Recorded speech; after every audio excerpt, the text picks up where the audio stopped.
है भीमराव अंबेडकर जी का परिनिर्वाण दिवस है और आज इस परिनिर्वाण दिवस में उपस्थित होकर के क्या क्या आप लोगों ने संकल्प लिया, क्या निर्णय लिया? सबसे पहले आप लोग को बहुत बहुत धन्यवाद, मीडिया कर्मी को धन्यवाद देना चाहते हैं। और बाबा साहब के परिनिर्वाण दिवस पर मैं कोटि कोटि प्रणाम करती हूँ। आज बाबा साहब नहीं होते तो हम महिला आज़ाद नहीं होते। हम पूरा बिहार के महिला और भारत के महिला के कहते हैं कि आप कोई भी देवता हो, अगर बाबा साहब ऐसा कोई देवता आपके लिए नहीं हुआ है जितना बाबा साहब हम लोग के लिए किए। हम लोग जंजीर में जकड़े हुए थे, आज बाबा साहब के देन है कि हम महिला आज जंजीर से आज़ाद हुए। नहीं तो हम इसलिए बाबा साहब को कोटि कोटि प्रणाम करते हैं कि आप मेरे जो आराध्य देव हैं, मेरे पूज्य देव हैं। आपके सिवा हम लोग के लिए कोई देवता नहीं है। आज आप हम लोग के दरवाज़ा, मुक्ति के दरवाज़ा खोले हैं। हम लोग के आगे बढ़ने के लिए आज हम बेटियां डॉक्टर बन रहे हैं, IAS बन रहे हैं, IPS बन रहे हैं, इंजीनियर बन रहे हैं, मैंने हवाई जहाज़ उड़ा रहे हैं, क्या नहीं कर रहे हैं। बस सब बाबा साहब के देन है। नहीं तो हम लोग आज बाबा साहब नहीं होते तो हम लोग को मुक्ति का दरवाज़ा नहीं खुलता। नहीं तो देखिए, बाबा साहब नहीं थे, संविधान नहीं था, उससे पहले हम लोग क्या हालत था। हम दान प्रथा थे, हम मंदिर में दान किया जाता था। हम नगेली नाम के लड़की स्थल नहीं ढक रही थी, स्थल हम नहीं ढक पा रहे थे। मतलब सोचिए ना, इसी देश में मानववादी ने महिला के साथ इतना पीड़ा किया है, इतना हम लोग के सताया गया है, मत पूछिए। हम महिला स्थल नहीं ढक रहे थे, हम महिला सती प्रथा में झोंके जा रहे थे। हम महिला के डोली उठता था, माने शादी होता था तो पुजारी के घर में जो मतलब शुद्धिकरण के लिए कुछ मनोवादी के घर में हम लोग जाते थे, शुद्धि होके पंडित जी शुद्धि करते तब हम पति के घर जाते थे। ऐसा ऐसा प्रथा था। हम महिला दान प्रथा में जाते थे जो मंदिर में, और उसे जो बच्चा पैदा होता था उसका नाम रख दिया जाता था कि हरि के, मतलब हरि से पैदा हुआ बच्चा हरिजन है, उसको नाम हरिजन रखा जाता था। हम महिला के पर इतना अत्याचार हुआ कि हम महिला वोट नहीं दे पाते थे, हम महिला वेद नहीं पढ़ पाते थे, हम महिला किताब कॉपी नहीं पढ़ पाते। मैंने कोई चीज़ में महिला के लिए नहीं था। एक पुरुष 10 शादियाँ करते थे, मगर महिला एक ही पति पर, या पूछे या ना पूछे पति, मैंने कोई भी चीज़ उसके साथ कोई भी व्यवहार किया जाए उसके लिए कोई दरवाज़ा नहीं था, कोई सोल्यूशन नहीं था। या काट के मार दे या कुछ भी कर दे, महिला के साथ कोई दरवाज़ा नहीं था, कोई अधिकार नहीं था। आज अधिकार मिला है तो बाबा साहब के देन है जो हम अधिकार मिला है।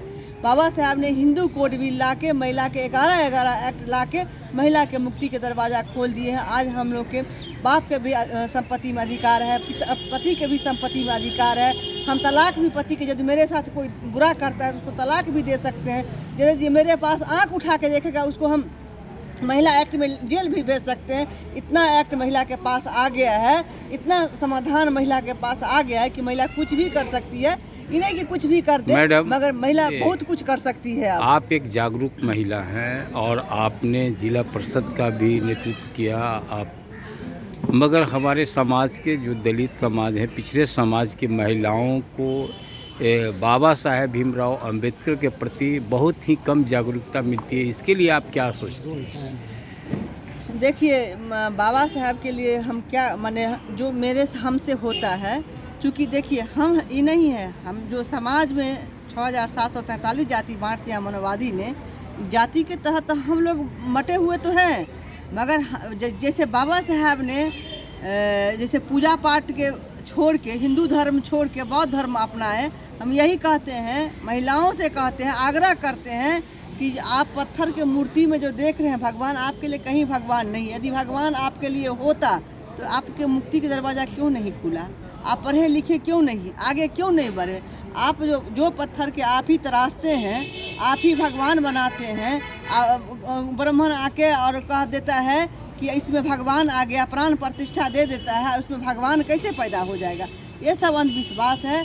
हम महिलाओं के कहते हैं कि अंधविश्वास छोड़िए, आप विद्या ग्रहण कीजिए। आप अपने नहीं पढ़े तो आप बेटी के पढ़ाइए, बेटी के आगे कीजिए। हम पूरा बिहार वासी से भी कहते हैं, भारतवासी से भी कहते हैं, समाज से भी कहते हैं, जितना महिला को आप आगे बढ़ाइएगा उतना आपका घर संसार खुशी होगा। इसलिए कि महिला बेटी बढ़ती है तो दो कुल के आगे बढ़ाती है, एक पति के घर, एक पिता के घर, दोनों का नाम रोशन करती है। महिला ऐसा नहीं है कि महिला बढ़ती है तो बहुत कुछ के बढ़ाती है, समाज के जो आने वाली पीढ़ी है महिला उससे देख के प्रेरणा लेके आगे बढ़ती है। इसलिए हम महिलाओं से कहेंगे कि आप जितना हो सके आप पढ़ाइए लिखाइए। दो चीज़ बहुत ज़रूरी है, शिक्षा और वोट। सब यही कहता है कि शिक्षा से कितना पढ़ लिखे थोड़ी ना सब IAS से बन जाएगा। IAS नहीं बनेगा, कम से कम अपना अधिकार तो हम जानेंगे, मेरा एक्ट क्या है, हम क्या कर सकते हैं समाज में, मेरे पास जो समस्या आएगा उसको समाधान तो हम कर सकते हैं। अंधविश्वास में तो हम नहीं रह सकते हैं। विद्या ऐसा माने वो शेरनी का दूध है जो जितना पिएगा उतना दहाड़ेगा, ऐसा विद्या है। इसीलिए विद्या जैसा आँख कोई आँख नहीं है, जितना विद्या में आँख है उतना विद्या जैसा आँख कहीं नहीं है। इसलिए विद्या बहुत ज़रूरी है। और रहा वोट, एक वोट भी बहुत, सब कहता है एक ही वोट है, एक वोट भी बहुत ज़रूरी है। यदि आप वोट सजग से रखिएगा, रुपया पर नहीं बेचिएगा, बहुजन का यदि राज होगा दिल्ली में तो अपने आप सब अधिकार मिल जाएगा। अभी तक 77 साल हो गए आज़ादी के, 77 साल होने जा रहा है, 77 साल के बाद भी हम आज़ाद नहीं हुए हैं। इसलिए भाई और बहनों दोनों से अनुरोध करेंगे, वोट का भी माने देखिए और पढ़ाई पर भी ध्यान दीजिए। शिक्षा होगा तभी हम आगे बढ़ सकते हैं, बिना शिक्षा के हम कुछ नहीं कर सकते हैं। आज बाबा साहब शिक्षित बने तो बाबा साहब के यहाँ नहीं, इतना भारत में रह के भारत के लोग सम्मान नहीं करे, सब विश्व में उनका सम्मान हो रहा है। अमेरिका के कॉलेज के गेट पर बाबा साहब के माने लिखा हुआ है सिंबल ऑफ नॉलेज। बाबा साहब के बारे में वहाँ लिख दिया गया है सिंबल ऑफ नॉलेज। बाबा साहब जैसा नॉलेज वाले माने विश्व में कोई नहीं है जितना बाबा साहब के पास नॉलेज था तब तो बाबा साहब संविधान लिखे बिना। मेरा नाम गीता देवी है, हम दरभंगा जिला से हैं, हम पूर्व के जिला पार्षद रह चुके हैं और अभी वर्तमान में हम समाज सेवी हैं, अम्बेडकरवादी।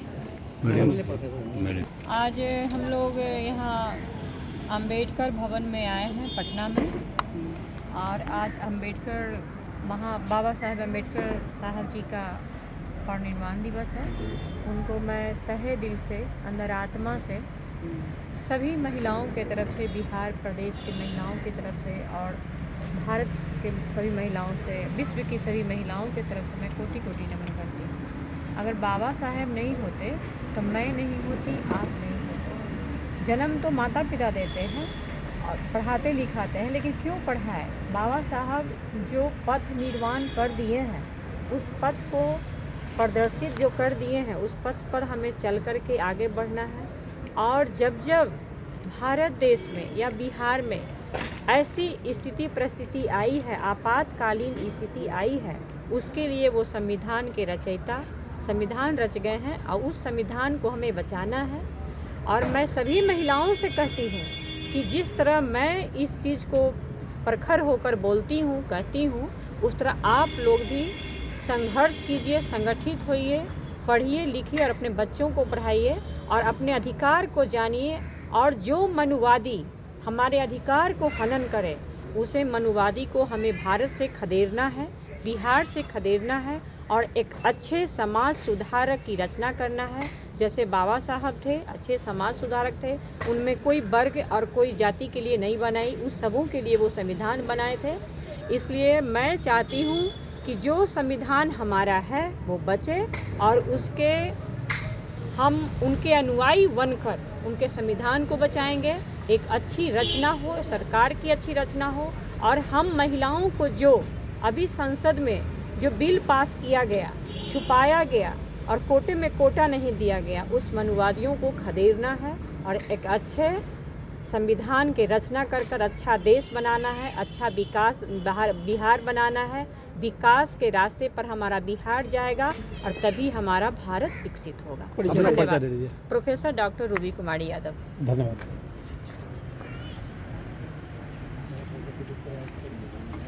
हम लोग को दीजिए। बाबा साहेब भीमराव अम्बेडकर जी का परिनिर्वाण दिवस था और आज क्या क्या जो है इस पे निर्णय लिया गया सर? जोर से बोलिए सर। आज बाबा साहेब भीमराव अम्बेडकर जी का निर्माण दिवस था। अम्बेडकर रत्न मंडल के द्वारा क्या आज निर्णय लिया गया सर? हाँ, ये बात अम्बेडकर 138वां वर्षगांठ पर संविधान दिवस का आयोजन हम लोगों ने किया। साथ साथ अम्बेडकर रत्न मंडल का 8वीं वर्षगांठ भी है।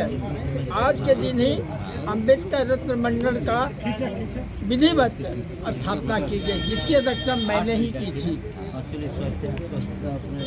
क्या आज जो है अम्बेडकर रत्न मंडल के द्वारा कुछ ऐसा निर्णय भी लिया गया है सर, जो है संगठन के द्वारा? हाँ, अम्बेडकर रत्न मंडल के तत्वावधान में यह निर्णय ली गई कि 22 जातियों को एक सूत्र में बांधकर एक संगठन, मजबूत संगठन बनाना है। हमें वर्गीकरण से कोई लाभ नहीं है, आपसी संगठन मोर्चा से मजबूत होगा तभी किसी चीज़ को प्राप्त कर सकते हैं। क्योंकि यह वर्तमान सरकार शेड्यूल कास्ट को विभाजित कर अधिकार से वंचित करने की तैयारी में है। मैं 22 उपजाति जातियों के साथ एक संगठित, एक लाठी के रूप में रहना चाहते हैं, जिससे कि आपसी मतभेद दूर हो जाए और सामाजिक समानता का अधिकार हमें प्राप्त हो। अभी तक कितना पहल इस पर किया गया है सर? अभी तक हम लोगों ने करीब 22 जातियों में 11 जातियों के साथ हम लोग का संपर्क बन चुका है और दूसरे की तैयारी हम लोग सघन रूप से ग्रामीण क्षेत्र तक जाने वाले हैं। शहरी के साथ ग्रामीण दोनों क्षेत्रों में हम लोग प्रयास करेंगे। ये यात्रा निकलेगी, अभियान होगा और प्रचार मीडिया बनेगा। यात्रा कब से निकलने वाला है? हम लोग पहले समूचे बिहार के संगठनकर्ताओं को एक गोष्ठी करेंगे। उस गोष्ठी में हम लोग निर्णय लेंगे कि अगला कदम हम लोग कैसे संगठित होकर ग्राम की ओर जाएंगे। उसके बाद हम लोग को अभियान का तिथि निर्धारित करेंगे। चलिए, ठीक है। अध्यक्ष अम्बेडकर रत्न मंडल संघ का अभी तो महामना ज्ञान के प्रति उनके प्रति हम लोग उनके रास्ते पर चलने का संकल्प लिया है, श्रद्धांजलि अर्पित करते हुए संकल्प लिया है। और जो वर्तमान अनुसूचित जातियों में सामाजिक जो चुनौतियां आ गई है, इसको हल करने के लिए एक बृहद सेमिनार किया जाएगा और उसके तहत हम लोग इस समस्या को, चुनौतियों को सामना करेंगे। परिचर्चा होगी, बृहद परिचर्चा होगी, जिसमें सभी क्रियाशील कार्यकर्ताओं को आमंत्रित किया जाएगा। और संभावित है कि यह बैठक बाबू जगजीवन राम स्टेडियम में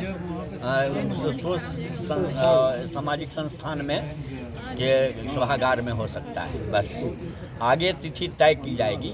अम्बेडकर रत्न मंडल संघ ने यह निर्णय लिया है। बस बाबा साहब डॉक्टर भीमराव अम्बेडकर का परिनिर्वाण दिवस है और परिनिर्वाण दिवस के साथ साथ अम्बेडकर रत्न मंडल संघ के स्थापना दिवस भी है।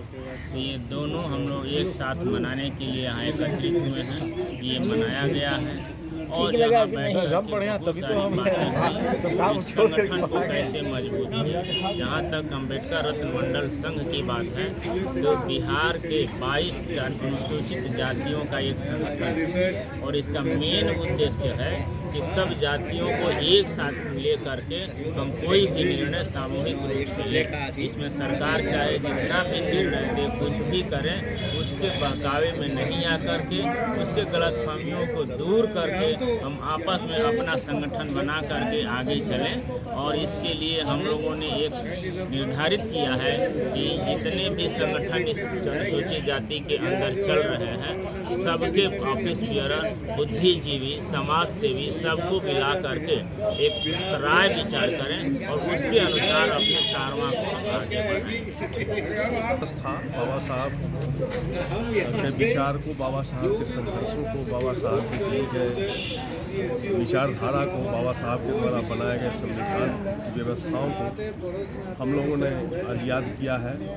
उनके संघर्षों को याद किया है और उनके बताए गए रास्ते पर चलने के लिए हम लोगों ने संकल्प लिया है। और साथ ही साथ अम्बेडकर रत्न मंडल संघ जो अनुसूचित जातियों का मजबूत संगठन है, उसको कैसे मजबूत किया जाए, उसके लिए भी हम लोगों ने कार्यक्रम तैयार किया है।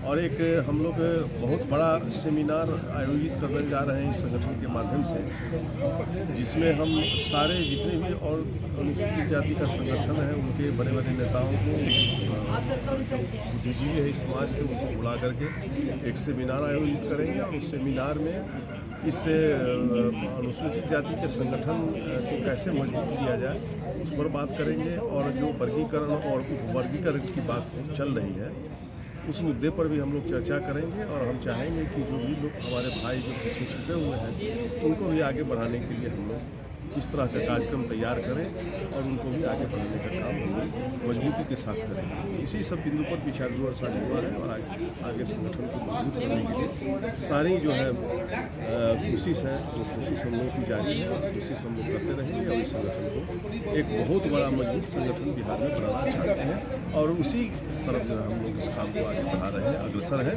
और इसमें सभी लोगों का सहयोग अपेक्षित है। और हम लोगों को सभी अनुसूचित जाति के विद्वान लोगों से और बुद्धिजीवी लोगों से और सामाजिक कार्यकर्ताओं से अपेक्षा करते हैं कि हम लोग सहयोग करें और इस संगठन को मजबूत बनाने में अपना अमूल्य योगदान करें।